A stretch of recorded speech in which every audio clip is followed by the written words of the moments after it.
Hello and welcome again to another edition of the Church Solutions Podcast. Hi, my name is Steve Lacy. And I'm the excited Phil Thompson. I just had coffee. Yes, we were just yawning big time before we went live. Yeah. So, Well, yeah.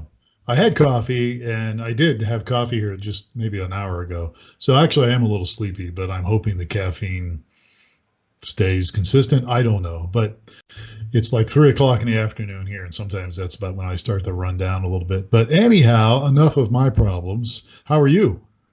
Doing okay. All right. Just high energy as ever, huh? Exactly.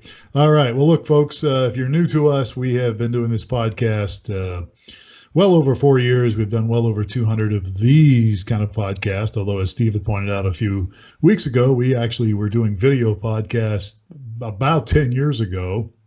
And this is actually video as well. If you go to YouTube, you'll see it on video, or if you go to our domain streamingchurch.tv and you look under resources or something, you'll see the audio version as well as the video version. So, if you want to get scared and see what we look like, or at least see what I look like, you can do that, or you can subscribe to us anywhere you get your podcast. Just look for the Church Solutions Podcast. We're a tech company that helps churches. We've been doing this for a long time, since 2001, and we help churches and ministries with streaming video, mobile apps, website stuff, templates, content management. But today we are continuing to talk about streaming video, correct? We are. We're talking about achieving your results based on your streaming goals. That's right. And this is actually part 3. So we have been going over some goals here. Because as we've said all along, a lot of people just like, yeah, I think we should stream. That sounds like a good idea. But we're talking about, maybe having some goals for what you do with your streaming. Yeah. And so we've gone over a few of these. You want to just do a quick review for those who have missed it? Right. So there may be some goals that are going to have different strategies depending on what you want to do. So the first one, which is probably the most common, is grow my local congregation. Yeah. So I want to put more people coming through the door. So as we go through these goals, there's different ways to achieve the goals. So the goals: grow my local congregation is the first one. Right. World with the gospel is the second one. Start another campus, either in town or in some select location. Using streaming video. All right. Yeah. Well, right. Yeah. I want to start a physical campus somewhere else. And that's happens to be a goal, a vision of our pastors, having several churches in town that are under our congregation brand name. So that's third, starting another campus. Number 4 is creating an online church congregation, and we're going to talk more about that. Yeah, that's what we're really going to hit today, as well as the 5th one here, right? Yeah. So the 4th one here is I basically want to replicate what I have going, every Sunday or weekend with my people coming through the door and fellowship and that sort of thing. Just want to replicate that on. So yeah, I want to replicate it online, right? So I have that's an online church online version. Yeah. Right. So and then the 5th one is provide an alternative for those unable to attend in person occasionally. So provide, people are out of town, people are sick, people don't want to, people don't want to get up and roll to church. And so there's an alternative for them to attend without actually attending in person. So, and then the 6th goal is add another service to reach those that can't attend on weekends. Yeah, they could never attend on weekends for whatever reason, but they could maybe during the week. Yeah, and there's probably a fairly large, significant, maybe not large, but significant percentage of people that can't attend on the weekends. I had a run-in with a person driving an ultrasound machine and had to work. They have to work weekends, so they can't. They're really involved with their church. Actually, they have a ministry online through podcast, but they couldn't get to church on the weekends because they got to work. So you say you had a run-in with them. So that usually that term is used. You had a problem, something happened. Was there a fist fight? What happened? Well, I was in the emergency room with with abdominal pains, and they called in this guy that, Yeah. yeah, he was on call, so he had to come in on Sunday morning, and it was, yeah. I was like, Come in oh. and take care of you. All right. I said, I'm sorry you had to come in. He goes, yeah, I'm missing church. It's like, Thanks oh, to you. yeah.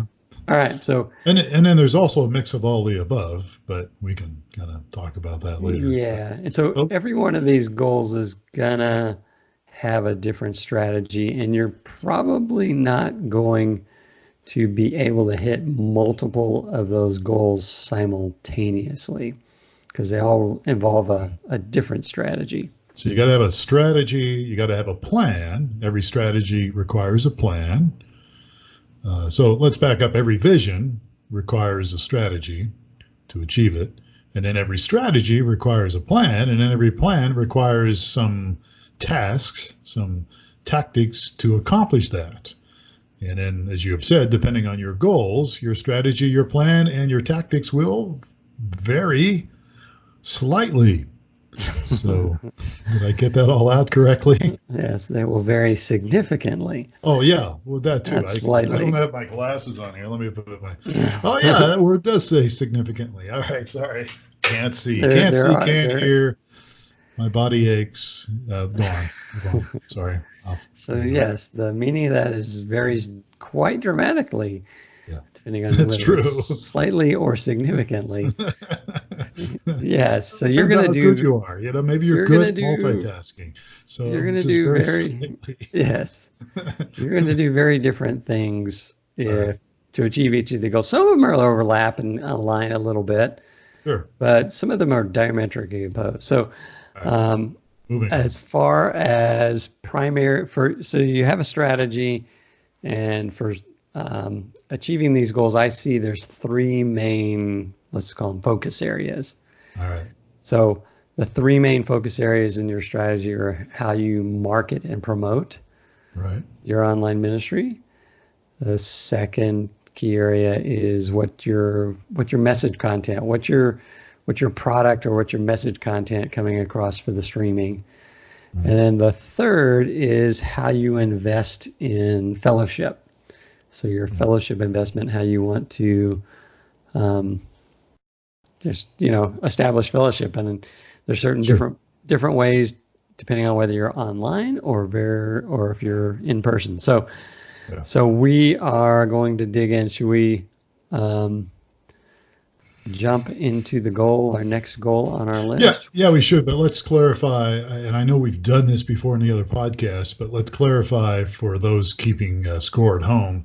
The message content, I mean, some people are going to go, well, message content, I always preach the gospel. What's the difference? And what you're talking about when you talk about varying your message content, depending on what you're doing, has to do with, if you're streaming, your primary goal is local people in the area, you can certainly talk about the local football team or basketball team, but if you're streaming globally and, targeting something outside of your area there, talking about local events, that's the content. Talking about local events may not be a good thing because people in that part of the country or world.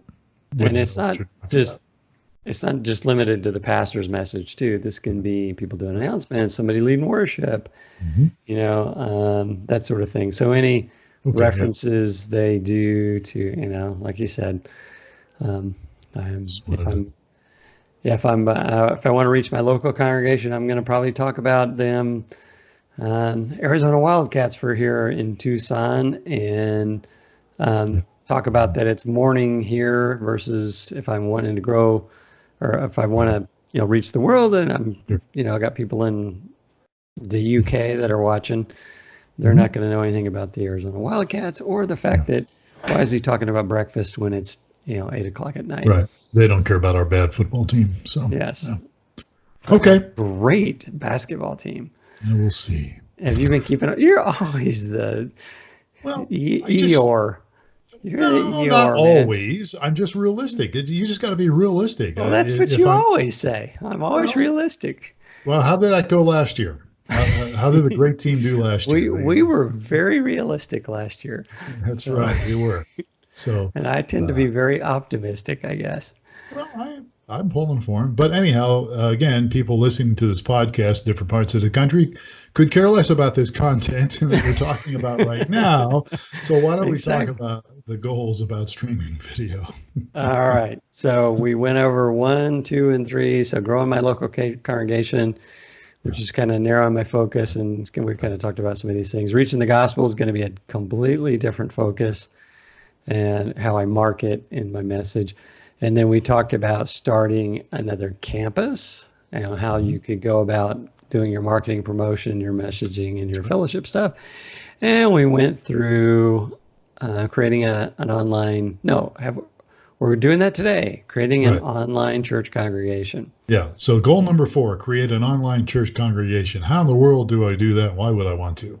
So let's define it first, I guess, right? Yeah. So how I look at this is just kind of like you refer to your current physical congregation. You want to create a congregation that, similar to one that would be at a separate location or a satellite location. This would be a congregation that assembles online.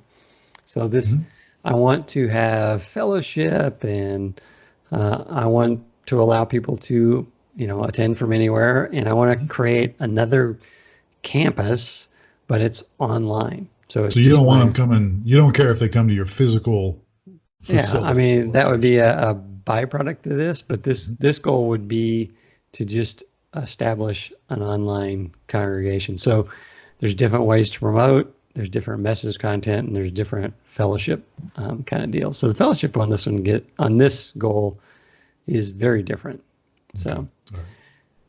So let's start with marketing and promotion. So if I want to create an online congregation, before in our prior podcast, we talked about targeting our paid marketing on our promotion stuff using either Facebook or Google AdWords. And we talked about targeting it by geography.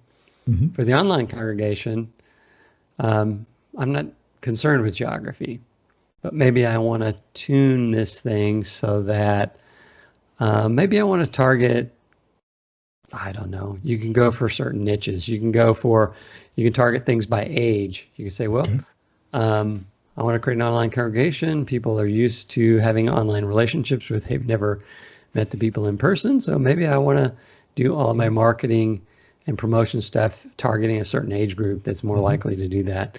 Or maybe it's a profession or an interest group. That may be another niche way to, I want to build my online congregation based on plumbers or, whatever it may be. I could pick a niche and go for it, but it's not based on geography. Okay, that makes sense. Sure. Yeah. So, and then as I market and promote this thing, I probably want to target people that would be open to forming relationships online. Okay. So, not sure, there's, as I mentioned earlier, there's people, actually, my wife is one of those who has relationships with people all over the world that she's never met in person, but she would call them, very good friends. So, because they communicate and interact. And some of one she knew when they were here, and she's got a good friend that lives in Ireland right now that she communicates with pretty much daily. She'll be going to Ireland soon, I'm sure.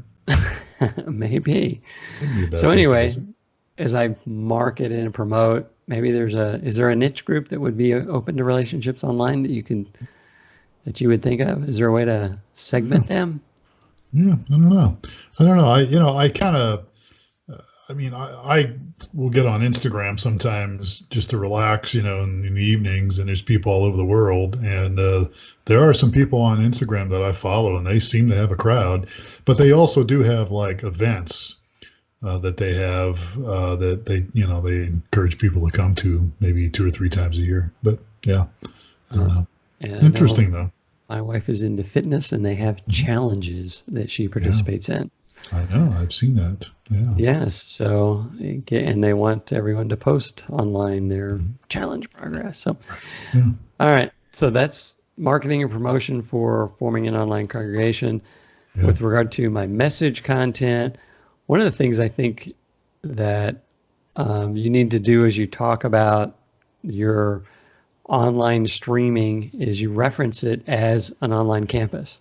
You treat it like another online campus. You would have, you may dedicate staff, and some churches do this. They have online campus pastors, and their job is to shepherd those that are attending online and establish a relationship with those people that are online, and kind of, so as I put my messaging together, I would reference this thing not as, yes, and we're streaming live, and it would be, we have our online campus. And so it's a group of people it's our online congregation.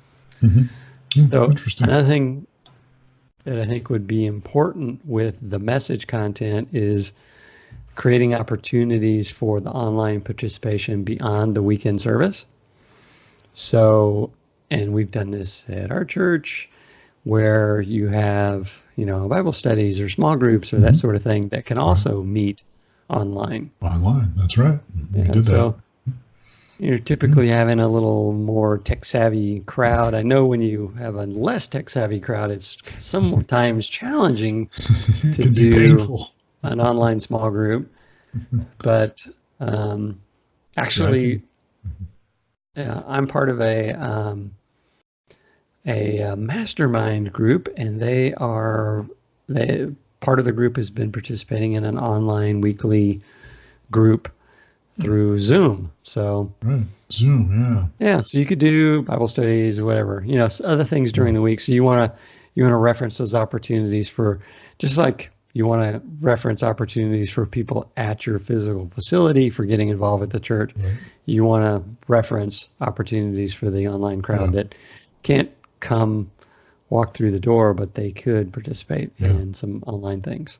I think I told you a couple of weeks ago, there's a place out of Chicago that just does online. That's all they do. And they're actually in a tavern, an old time tavern, but they have it on Sunday mornings when it's not, open for business, so to speak. And they actually have some jazz going, and they have a message that people give. So it's definitely something to consider. It's certainly out there a little bit more, I think, than what most people would consider. But I had people approach me years ago, when I was the church online pastor, like, you should do your own deal online, set up a camera at the park and, and all that. And I thought a little bit about it. So who knows? Maybe I'll do it someday.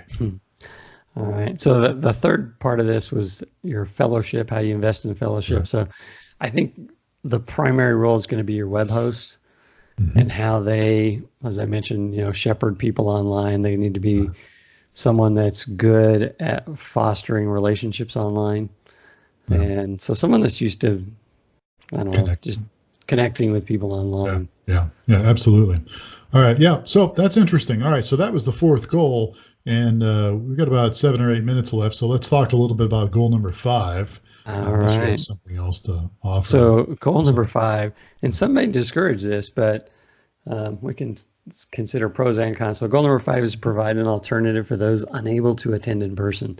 Right. So this is what a lot of people think of when I explain, if someone that's new to streaming for church, they go, "Oh, is that for that's for the shut-ins? They can't come." Or we've kind of phrased this goal as just an alternative for those unable to attend in person. So it may be I'm homesick, or I am a shut-in. I can't drive. I can't get out.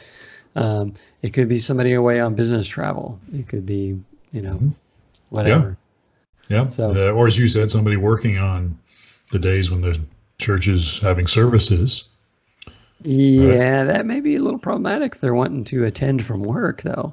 So you're mixing our goals up, I think. So. Oh, yeah, I am. I guess I am. Well, it just depends, but yeah. Yeah, so this is an alternative for those unable to attend the live service on you're right. Sunday morning. Sorry. So, it probably wouldn't go over too well. Like, what are you doing? Oh, I'm watching church. What are you supposed to be doing? I'm supposed to be working. So watching these prisoners. That's what I'm supposed to be doing. All right. Hey, where are they? Where'd they go? So, but for those that, we've had, the treasurer of our church has attended from, was it Italy or whatever? So he was overseas, and he's like, he never missed a Sunday because even though he traveled a lot, he was able to attend. Yeah. So this is alternatives for those. So if I'm if that's my goal, is I just want to make sure that when someone can't be here, that they can get fed and Sure. And hear the message. And yeah, hear the messages. So I'm going to have my 3 marketing, message, content, and fellowship. So marketing is, my marketing is going to be pointed inwards. It's going to be, all of it's going to be focused on those already attending the services. So it may be signs and messages around the facility. It could be info in the newsletter that I send out. So it's all just making people aware that, did you know we also broadcast these services? And so, you can attend online. So if they're, homesick or, heaven forbid they're in club soccer and they got to go to their kids' soccer thing, they can watch from their phone out at the That's right. game. Instead of watching their little Johnny. Yes, little they'll Susie. be watching the service from the stands. Watch the service, and everybody else will be thinking, "Oh, they're videoing it. How special!" And you're really videoing. You're just sitting here watching the service on your phone. So anyhow, all right, yeah. But that's I get your gist. Yeah, marketing and promotion's all going to be inward. So it's not paid advertising online. I'm probably not advertising on online at all. So I'm marketing just inward to my people. My message content's going to be similar for someone wanting to grow my congregation, because I can reference, everyone's going to be local. So, or they're going to know the locale. You can talk about how great the Wildcat basketball team is going to be this year. Yeah, yes, exactly. So another thing you may do is, depending on the size of your church, you may, and then maybe this is up to the web host, but you could, reach out to people that say, oh, there's been a crisis in this family, so these guys can't make it. I could pray for those people online, right? Because I know they're watching from a hospital or whatever it may be. So, it's good. And then fellowship investment would kind of follow the same line. Is you'd want to be sensitive to the needs of the people that are attending online, that are there for this reason that they can't attend in person. So that often means they're sick or there's something going on. And so the web host for the online piece is going to invest in the fellowship by, offering to pray with people. And another thing the web host would do, kind of in the fellowship investment, is you don't want to make it a habit of these people attending online if they can come in person. So you just may highlight some of the things that are going on in the facility that they aren't able to participate in because they're not there. Yeah, good. So all of these goals, and we've gone through 5 of them. We have one more that we can talk about, at least one more we can talk about next week, which would be simulated live, right? So yes. Okay, but all of these. So again, just to review, all of these kind of have a 3-prong. Whatever the goal is, you want to look at it with marketing in mind. You want to look at it with your message content. You want to look at it with your fellowship investment, and those will vary significantly. And, slightly, depending on how good you are at reading and seeing print. But yeah. So, all right, good. So, all right. So grow my local congregation. We talked about that the first week. Reach the world with the gospel. That was also, I think, the first week. And then start another campus was last week, and create an online church campus was, I probably got them mixed up, but create an online church campus was today. And then provide an alternative for those unable to attend in person, which is just what we just talked about, right? Right. And another you got it. Service. All right, good. So look, this is stuff to ponder and think about. I think as we wrap up here, I'd like to challenge our listeners and our viewers to, hey, if you do streaming video, what's your goals? And if you never really thought about it a little bit, you should put some effort into it, thinking about it, because you could probably improve what you're doing by, soliciting to some of these ideas. So if you have some feedback on this, we would love to hear it. And again, as I always say, if you don't like this stuff and you're critical, just send it to Steve.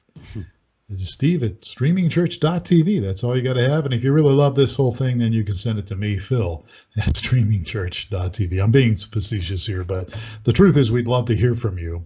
Regardless of your thoughts on it. We'd love to get your key takeaway, and we'd love to get some input on it. So maybe we're at the lunch, maybe we're not. So maybe we're on the cutting edge here, right? All right. Yeah. All right, good deal.